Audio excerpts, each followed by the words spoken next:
My mom lied about needing surgery and spent $177,000 of my inheritance on a secret trip, so I froze the account. And what I found out after changed all. Growing up, my family wasn't what you'd call picture perfect. My parents split when I was 8, and from there my life kinda split too. I stayed with my mom most of the time, while my dad moved out and became the weekend parent. Now, let me tell you about my dad. He's the kind of guy you read about in those motivational parenting posts. Solid, dependable, and always putting me first. Even after the divorce, he made sure I never felt like I was missing out. He'd take me to the park, help me with school projects, and never missed a single birthday. My mom, on the other hand, was, well, let's just say she had a different approach to parenting. Not long after the divorce, my mom met Carl. He was this flashy guy who worked in sales and seemed to have his life together, or so I thought. He played the part of the cool stepdad. He'd bring me candy, crack jokes, and act like he genuinely cared. But everything changed when my half-sister Tina was born. Suddenly, I wasn't just the kid from Mom's first marriage, I was an outsider. It didn't happen overnight, but little things started piling up. Carl would make comments like, "Don't you want to spend more time with your dad? Or it must be tough not having your real family around." It wasn't just the comments, it was the way Carl acted, like I was some stray dog who wandered in uninvited. He'd rearrange the living room and make my things disappear, saying stuff like, "This house isn't a storage unit for your dad's leftovers." Mom, who used to back me up, just laughed it off. And then there was Tina. As soon as she could babble, Carl treated her like she was made of gold. I went from being Mom's kid to feeling like a guest in her life. At first, I brushed it off, but then Mom started acting differently too. She was less interested in what I was doing at school, stopped asking how my weekends with Dad went, and seemed completely absorbed in her new little family. When I was 13, I overheard a conversation that flipped my world upside down. I was getting a glass of water late at night when I heard Carl talking to Mom in the kitchen. "We don't need Sophia's child support anymore," Carl said, his voice low but firm. "My promotion covers everything. She'd be better off with Mark anyway." Mark, by the way, is my dad. Mom didn't even argue. She just said, "You're right, I'll talk to him tomorrow." I stood there, frozen. It wasn't like I was some burden who needed to be shipped off, but that's exactly how they made me feel.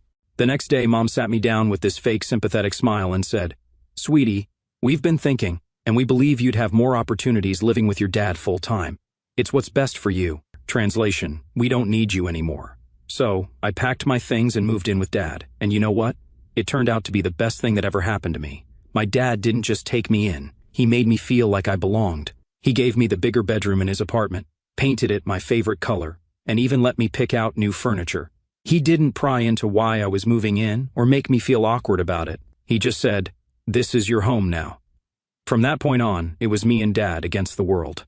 When college applications rolled around, he was right there with me, helping me write essays and figure out finances. He paid for everything, even when I tried to tell him I could take out loans. "Your education is my responsibility," he'd say, brushing off any argument. I ended up getting into a great school and graduated with a solid job lined up. Dad was so proud, and honestly, I wouldn't have been able to do any of it without him. Fast forward a few years, and life was good. I had my own place, a great job, and still saw Dad every Sunday for dinner. But then, last year, everything changed. Dad got diagnosed with late-stage cancer. It was like the ground disappeared beneath me. One day he was fine, and the next he was in the hospital talking about treatment plans and percentages I didn't want to hear. He fought hard, but it wasn't enough. Within 4 months, he was gone. Losing Dad was the hardest thing I've ever been through. He was my rock, my constant, the one person who never let me down. After the funeral, I felt completely adrift. Sure, I had friends and a good job, but nothing filled the void he left behind. When I went through his will, I discovered he'd left me everything: his apartment, his savings, and a small stock portfolio. It added up to about $300,000. I couldn't even think about the money at first. It felt like blood money, a constant reminder of what I'd lost. For months, I just went through the motions: work, home, repeat. Then, one random day, my phone rang. It was my mom. Mom called me from an odd number. I hadn't heard from her in years, not even a text. Then suddenly, there she was, calling me out of nowhere. I almost didn't pick up, figuring it was probably a scam call, but something in me hesitated. "Sophia, it's your mom," she said. I froze. She wasn't sure if I'd listen. "I just wanted to say I'm so sorry about your dad." I only just heard, "How are you holding up?" Holding up? I wanted to laugh. My dad had been gone for months. Where was she when I was drowning in funeral arrangements and figuring out how to live without the only parent who ever gave a damn about me? But instead of saying any of that, I just mumbled, "I'm okay, I guess." She kept talking, saying things like, "I've been thinking about you so much, and I know I wasn't there for you like I should have been." But she caught me off guard, saying, "I'd really like to see you again. Maybe we can have coffee or something." At first I wanted to say no. What did she expect? That she could just waltz back into my life after years of radio silence? But here's the thing, losing Dad left this massive hole in my life. For the first time ever, I felt completely alone. No siblings to call, no family to lean on, just me in an empty apartment that still smelled like the lasagna leftovers Dad used to bring over every Sunday. So yeah, I said yes, not because I trusted her or even really wanted to see her, but because I couldn't shake the idea that maybe she'd changed. Grief does weird things to people, right? Maybe losing her husband had made her realize what's actually important. We met up at this little coffee shop downtown. I showed up 10 minutes late on purpose, half hoping she'd bail before I got there. But nope, there she was, sitting at a corner table, nursing a latte. "Sophia," she said, standing up and pulling me into this awkward hug before I could dodge her. "It's so good to see you." I sat down, feeling stiff and out of place. "Yeah, you too," I said, a total lie, but whatever. She dove straight into small talk, asking about my job, my apartment, my travels. It was all surface-level stuff, like she was trying to feel me out. I kept my answers short, giving her just enough to keep the conversation from dying. Eventually, she got to the point. "I've been thinking about everything that happened when you were younger," she said, staring into her coffee cup like it held the answers to life's big questions. "I know I wasn't the best mom to you. I made a lot of mistakes. No kidding, I really want to make things right," she continued. "I know it's a lot to ask, but I'd like us to start over, build a real relationship." Part of me wanted to laugh in her face. Build a relationship now, after years of making me feel like an afterthought? But another part of me, the part that missed having family, wanted to believe her. "Why now?" I asked, folding my arms. "Why not, 5 years ago, 10 years ago?"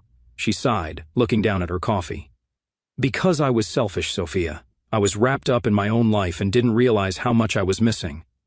Losing Carl made me see things differently." I blinked. "What do you mean, losing Carl?"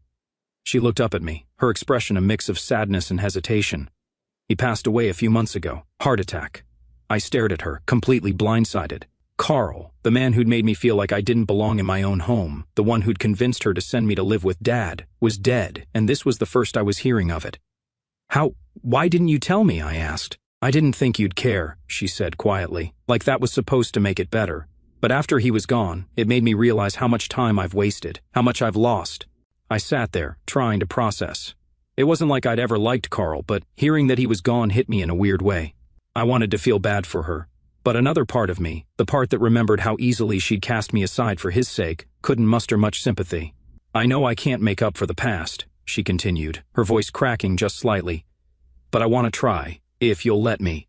I didn't trust her, not entirely, but there was this tiny voice in the back of my head saying, "What if she means it? What if this is my one chance to have some kind of relationship with my mom?" So I gave her the benefit of the doubt. We started meeting up more regularly after that, coffee here, lunch there. At first it was weird. I wasn't used to her asking about my life or acting like she actually cared, but over time I started to let my guard down. She even brought Tina into the mix. My half-sister, the golden child, was now 22 and still living at home. She was in this weird limbo where she was between jobs but not really trying to find one. Mom introduced us like we were strangers, which, to be fair, we basically were. "Mom's been talking about you non-stop. It's kind of annoying," Tina said. I laughed, mostly out of awkwardness, and said something like, "Yeah, well, she's got a lot to catch up on." Despite everything, I actually started to like Tina. She was funny in that sarcastic, self-deprecating way, and we bonded over how ridiculous Mom could be sometimes. Before I knew it, I was visiting their place every couple of weeks. It wasn't anything fancy, just a small house on the outskirts of town, but it felt weirdly familiar. Mom would cook dinner, Tina would tell some over-the-top story about a failed job interview, and for a second, it almost felt like I had a family again. Almost. Because no matter how nice things seemed on the surface, there was always this nagging feeling in the back of my mind, like I was waiting for the other shoe to drop. Then came the moment that changed everything. My mom sat me down after one of our family dinners, if you can even call it that, and dropped this whole story about needing back surgery. Apparently it was serious, like life or death levels of serious. "The doctor says if I don't get it soon, I might not be able to walk properly again," she said, clutching her back. "The problem is, the surgery is expensive, and my insurance won't cover it." I leaned back in my chair, trying to process. "How much?" $20,000 up front, she said, like it was no big deal. 20 grand. Who just casually asks for that kind of money? I mean, sure, I was doing well, but I wasn't exactly Jeff Bezos. I wouldn't ask, but I don't know what else to do, she added, her voice cracking for dramatic effect. I hate being in this position, Sophia. I should have been suspicious right then and there. I mean, this was a woman who'd ghosted me for years, only to resurface after Dad died. But grief does weird things to you. Losing Dad had left me raw, and the thought of Mom going through something serious even after everything made me feel sick. Fine, I said finally. I'll help, but only half now. I want to see the hospital bill before I pay the rest. Her eyes lit up like she'd just won the lottery. Thank you, Sophia. You don't know what this means to me. I transferred $177,000 to her account that night. A week later, she and Tina packed their bags and left for the surgery. They were supposedly flying to a specialist hospital out of state, something about it being the best place for this kind of procedure. I didn't question it much because, honestly, I didn't want to think about it too hard.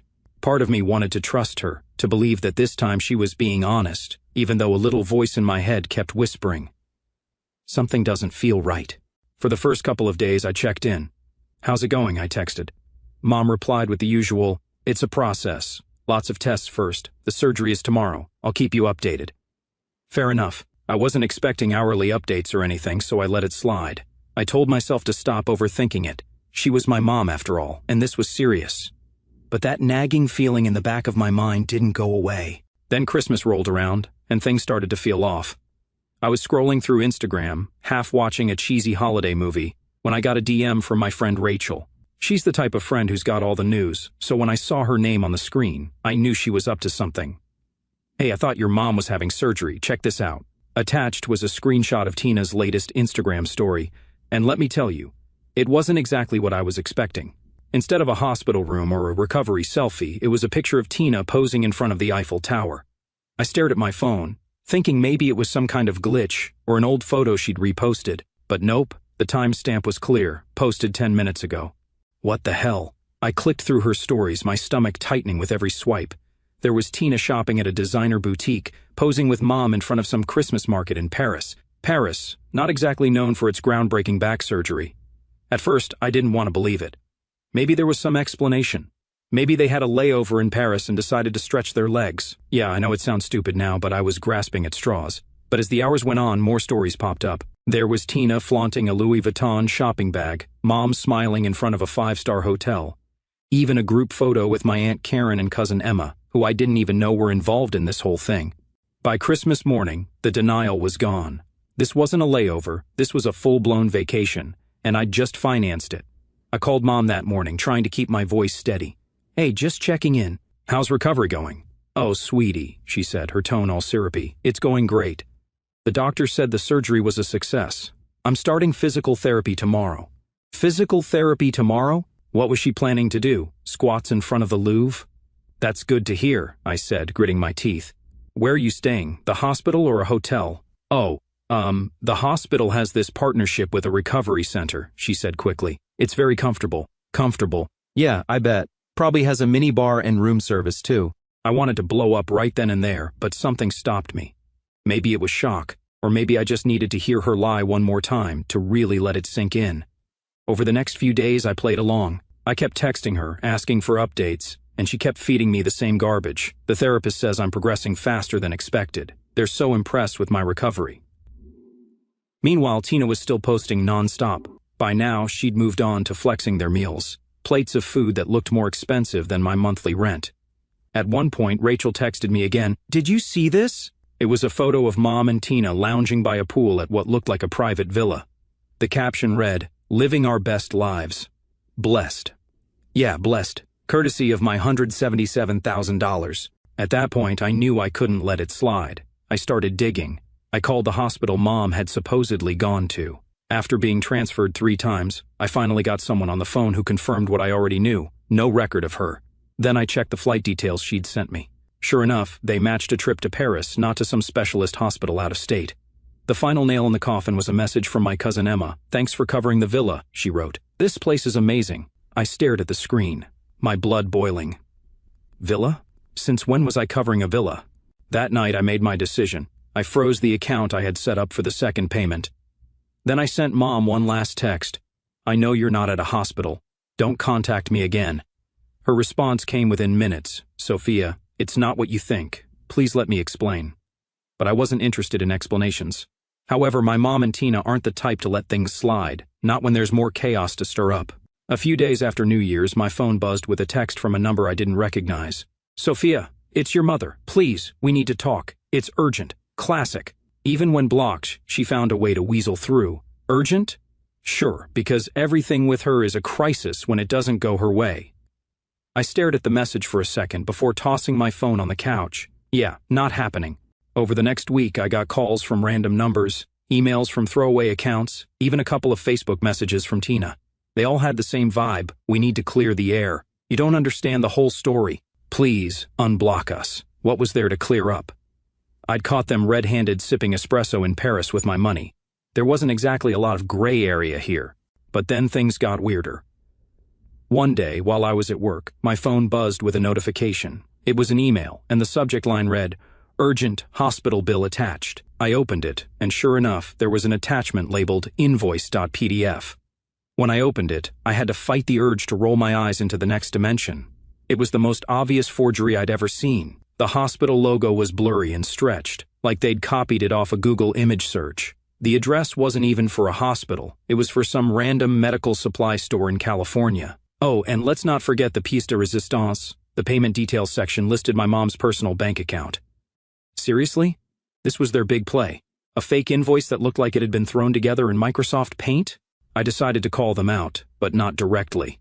Instead, I replied to the email with a single sentence, "Please have the hospital contact me directly for payment verification." Less than an hour later, I got a frantic response. No, that won't be necessary. The hospital only accepts payment through my account because of their unique billing system. Unique billing system? Yeah, and I'm the Queen of England.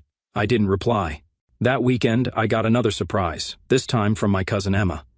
She called me out of nowhere, which was weird because we'd barely spoken in years. "Hey Sophia," she said, her tone a little too casual. "I just wanted to check in. How are you doing?" I knew right away she wasn't calling just to catch up.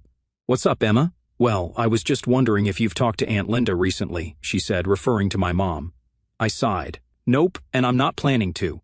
There was a long pause. "She mentioned something about being in a tough spot," Emma said carefully. She didn't go into details, but it sounded serious. Serious, huh?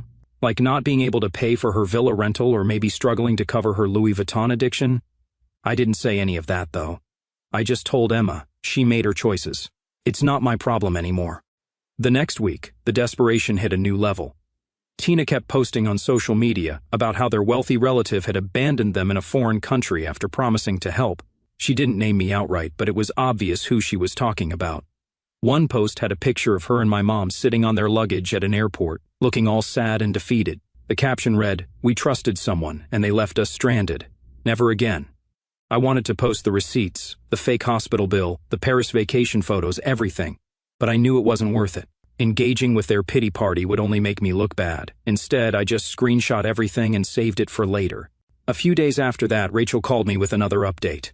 "You're not going to believe this," she said, barely able to contain her laughter. "What now?" I asked, bracing myself. "Tina started a GoFundMe," Rachel said. "She's trying to raise $1,000 to recover from being stranded abroad." I burst out laughing. "Oh, come on, who's falling for that?" Apparently not many people. Rachel sent me the link, and the fundraiser had only raised about $150, mostly from distant relatives who probably didn't know the full story. I'll admit, I was tempted to donate $1 just to leave a comment like, "Should have budgeted better," but I resisted. Eventually, reality started to catch up with them. The villa they'd rented in Paris? Turns out they hadn't paid the full balance, and the owner was threatening to call the police. They ended up selling off most of the designer stuff they'd bought to cover the costs. When they finally made it back home, things started falling apart fast. Tina had lost her part-time job because she'd stayed away for too long, and apparently they hadn't paid the rent on time while they were off living their best lives in Paris. Of course, Mom's go-to solution was to guilt-trip the rest of the family. She started calling anyone who would pick up, playing the victim and trying to squeeze out some sympathy, and maybe a little cash. Grandma was the first to fill me in during one of our usual calls. "Your mother called me this morning," she said. She was sobbing, going on about how unfair everything is and how nobody's helping her. "Unfair?" I said. "That's bold for someone who scammed me out of 10 grand to fund a vacation. She's got some nerve."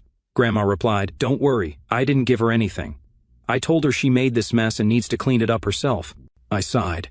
I'm sorry she's dragging you into this. You shouldn't have to deal with her nonsense. Don't apologize, Grandma said. You've done more than enough for her. If anything, I should have warned you. Your mother's always been like this, thinking tears will fix everything. I've had years of practice dealing with her, so don't let it weigh on you. Even though she brushed it off, I couldn't help feeling bad. Still, it's not fair you had to deal with her calls. She's my problem, not yours. She's been pulling this kind of thing since before you were born. I'm used to it, Grandma said. What matters is you've stood your ground. You've done the right thing, and don't let her make you think otherwise. Thanks, I said. I just hate that it's come to this. I wish things could be different. So do I, Grandma said, but some people don't change, no matter how much you want them to. You're doing what's best for you, and that's what counts. By the time we hung up, I felt a bit better. Mom might have been stirring up trouble, but at least I had someone who understood and had my back. That was enough to keep me steady. But things didn't stop there. A couple of days later, my cousin Emma reached out to me. Hey Sophia, do you know what your mom and Tina have been saying about you? I sighed. Let me guess, it's somehow all my fault they're broke? Basically, Emma said, but that's not even the worst part. Remember how they convinced me to chip in for emergencies during their trip? Turns out their emergency was a designer bag Tina just had to have. When I asked for the money back, your mom acted like I was being unreasonable and said I should have known it wasn't a loan. I felt my stomach drop. You're kidding me. Nope. And when I pushed, Tina called me greedy and said I wasn't supportive of family. I groaned. Unreal. Did you tell them off? Oh, I did, Emma said. It got ugly. I told them they're the ones who don't care about family, and I'm done bailing them out. Your mom started screaming about how nobody understands what she's been through, and Tina just rolled her eyes like it's all a big joke. I walked out and told them they're on their own. Good for you, I said, but inside I was fuming. They had no shame, none at all. I knew the rest of the story indirectly. I got a voicemail from my mom's landlord, which was already weird because I'd never met the guy in my life. Hi, this is Mr. Randall, your mother's landlord. She mentioned you might be able to clarify some things regarding her rent situation. Can you please give me a call back? What? I called him back, and what he told me had me absolutely floored. Apparently, my mom had spun this whole story about how I'd promised to pay her rent while she was away for medical reasons and then backed out, leaving her in a financial hole. She made it sound like you were supposed to be supporting her financially, the landlord said, sounding skeptical. But honestly, it didn't add up, so I wanted to check with you directly. I was livid. No, that's not true at all, I said. She lied to me about needing surgery to get money for a trip to Paris. I had no idea she was even behind on rent until now. The landlord sighed. That's what I figured. Well, thanks for clearing it up. I'll handle it from here. Handle it? I wasn't done. I called my mom immediately, and for once, she actually answered. Why is your landlord calling me about your rent? I demanded before she could even say a word. There was a pause, and then she went full innocent act. Oh, I just mentioned you because I thought maybe you could help explain my situation. Explain your situation? You mean lie for you? My voice was shaking at this point. You told him I promised to pay your rent. What is wrong with you? Calm down, Sophia, she said, like I was the one being unreasonable. I only said that because I didn't know what else to do. He's threatening to evict me. Well, maybe you should have thought about that before you spent all your money shopping in Paris, I snapped. Her tone shifted immediately. I can't believe you're being so selfish, she hissed. After everything I've been through, you can't even help me out a little? I laughed, but it wasn't the funny kind. You've got to be kidding me. You lied to me, stole from me, and now you're dragging my name through the mud to cover your tracks. You're unbelievable. That's rich coming from you, she shot back. You've had everything handed to you, and now you're acting like you're better than us. At that point, I hung up. I was done arguing with her, but I wasn't done entirely. The next day, I called a lawyer. I explained everything, the fake surgery, the stolen money, the defamation. I asked what my options were. You have a strong case for a defamation claim, the lawyer said. We can also pursue legal action for fraud if you want to go that route. Fraud. That word hit me like a ton of bricks. It sounded so serious, but when I thought about it, that's exactly what it was. Mom had conned me out of 10 grand and then tried to ruin my reputation when it backfired. I didn't hesitate. Let's do it, I said. Filing the lawsuit was the hardest thing I'd ever done, but it was also the most liberating. Mom and Tina tried to talk me out of it, of course. Tina sent me a long, rambling message about how I was tearing the family apart and how money isn't everything. Funny, because when it was my money, apparently it meant a whole lot to them. Mom even tried to play the victim, saying I was destroying her life. The audacity was unreal. I mean, who exactly had been destroying whose life here? But I didn't back down. For once, I put myself first. It felt strange at first, like I was betraying some unspoken rule that I had to keep sacrificing for their benefit. But I stuck to my guns. It wasn't just about the money, it was about principle. It was about finally standing up and saying, enough. The case dragged on for months. I won't lie. There were moments I doubted myself. The legal fees piled up, the constant back and forth with my lawyer was draining, and every time I heard from Mom or Tina, I felt nauseous. But I reminded myself why I was doing this. To set things straight, to hold them accountable, and to prove to them, and to myself, that I wasn't going to let them take advantage of me ever again. In the end, the court sided with me. Mom and Tina had to pay back the $177,000, and the defamation claim ensured they couldn't pull the same stunt again. I can't even describe the feeling of walking out of that courtroom, knowing I'd won, not just the case but my freedom from their nonsense. After the case was over, I cut ties with them completely. No more calls, no more texts, no more second chances. They'd crossed every line, and I wasn't about to let them back into my life. It wasn't an easy decision. I mean, cutting off family is never simple, but it was necessary. Sometimes you've got to protect your own peace, even if it means walking away from the people who are supposed to be closest to you. The funny thing is, once the dust settled, I didn't feel angry anymore. It wasn't about holding a grudge or plotting revenge. It was just indifference, like they were strangers I used to know. They made their choices, and I made mine. And honestly, I'm better off without them. These days, I focus on myself. I've reconnected with old friends, started traveling again, and even got a promotion at work. Life feels lighter without their chaos hanging over me, and I'm finally starting to feel like myself again. And yeah, I've learned a lot through this whole mess. If there's one thing I'd tell anyone dealing with toxic family members, it's this. You're not obligated to set yourself on fire to keep them warm. If they're not willing to respect you, you're not obligated to stick around.